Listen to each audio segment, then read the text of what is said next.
Let's talk about the men who teach us about the divine feminine. Another revealing Deepak Chopra email says, my biological needs are met occasionally, and that he enjoys the company of younger women because he loves to engage with them to inspire them and stimulate them. And you can tell by the way he talks that he's centering himself, right? These are my biological needs. I love to be around young women because then I get to be their hero and inspire them.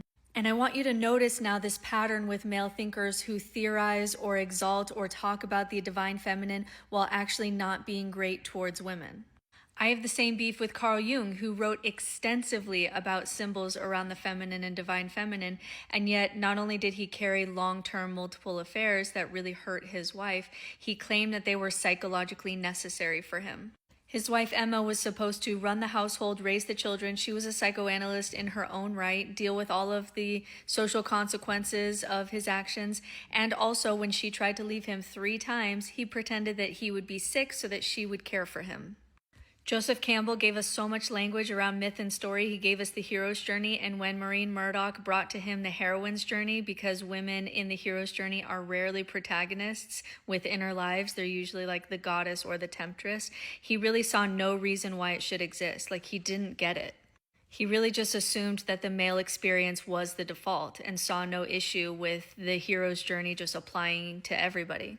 So what we're seeing with Deepak right now has been something that's happening for a long time, where men in religion and spirituality like to talk about the divine feminine in this abstract way, where it's a muse or a symbol or an archetype or a resource, rather than a lived ethic or a redistribution of power. And where this becomes dangerous is men like Deepak Chopra making millions of dollars teaching about the divine feminine. And when a woman feels exhausted or angry or constrained, then Deepak Chopra will say, you need to align with flow. You need to soften your resistance. You need to release attachment. You need to trust the universe. And men like Deepak Chopra who talk about the divine feminine never ask who is benefiting from her flexibility. Why is she absorbing disproportionate labor? Is her anger actually a sane response that should tell us that something's wrong here? What boundary or refusal is needed in this system?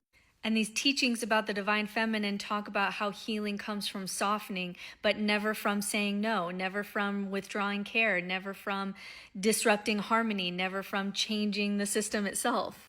So this is why I'm so distrustful of men teaching me about the divine feminine, because they tend to do it in ways that still center themselves and what they need from women. And I'm just personally no longer interested in any form of spirituality that asks just women to soften without asking systems to change.